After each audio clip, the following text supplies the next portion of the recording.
Salam sejahtera murid-murid. Hari ini kita akan mempelajari kata ganti nama diri, laras, bahasa istana.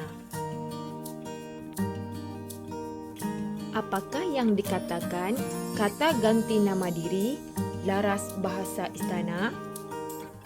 Ya murid-murid, kata ganti nama diri, laras, bahasa istana berbeza dengan ganti nama dalam perbualan seharian masyarakat biasa.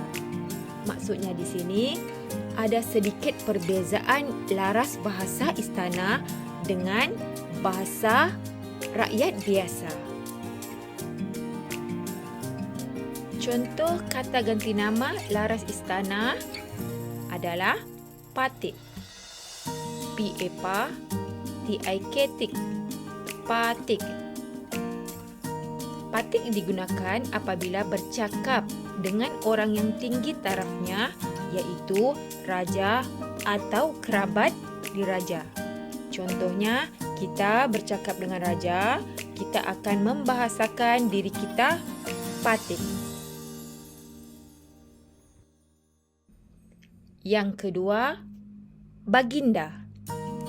B-A-B, G-I-N-Gin, D-E-D-A. Baginda. Baginda digunakan untuk sultan dalam kata ganti nama diri ketiga. Apa maksud kata ganti nama diri ketiga? Ianya bermaksud orang ketiga.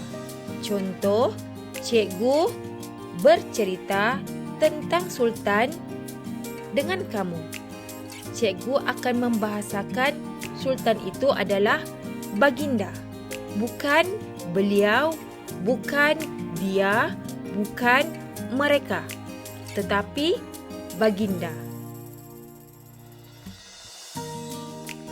Yang ketiga, hamba. H-A-M, ham, B-A-B, hamba. Hamba merupakan kata ganti nama diri pertama. Hamba banyak digunakan dalam kehidupan masyarakat zaman dahulu dan dalam cerita klasik. Hamba merujuk kepada diri sendiri yang bermaksud saya.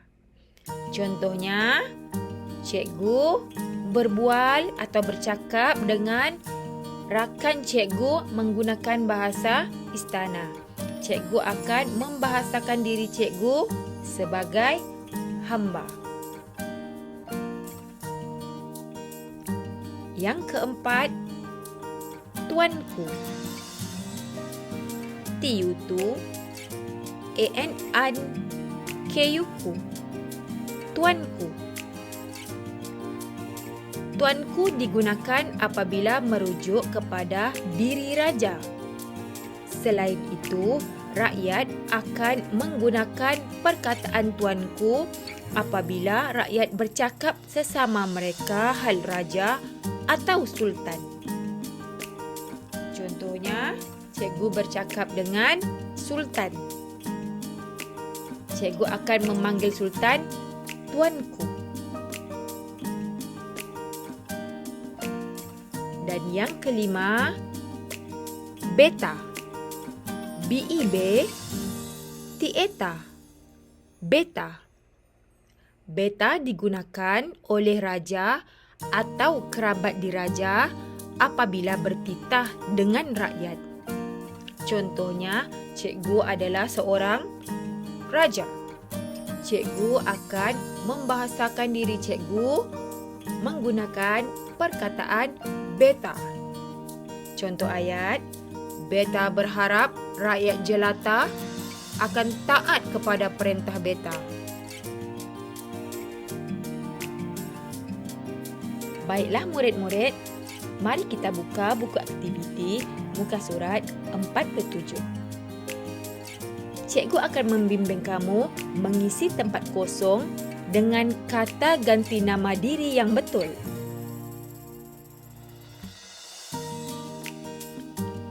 Ayat yang pertama. Akan mengiringi tabib ke istana untuk menghadap Sultan Amiruddin. Apakah kata ganti diri yang sesuai? Ya, hamba.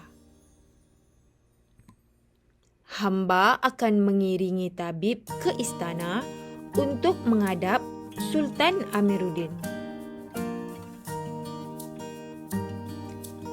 Ayat yang kedua. Ampun, Patik akan berusaha mencari penawar kepada penyakit itu. Apakah kata ganti nama diri yang sesuai? Ya, Tuanku.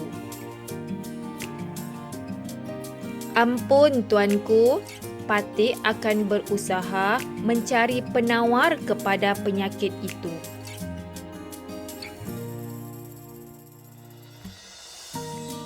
Ayat ketiga. Segala titah tuanku akan laksanakan. Apakah kata ganti nama diri yang sesuai? Ya, Patik. Segala titah tuanku akan Patik laksanakan. Ayat keempat.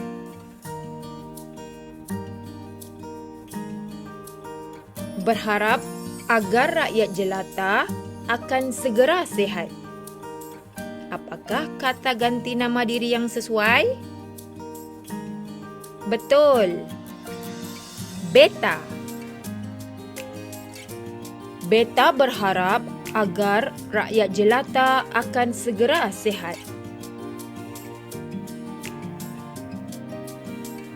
Dan yang terakhir iaitu ayat kelima. Sultan telah pergi ke kampung untuk melawat rakyat yang sakit. Apakah jawapannya murid-murid? Tepat sekali. Baginda. Mari kita ulang ayat ini. Sultan telah pergi ke kampung untuk melawat rakyat baginda yang sakit.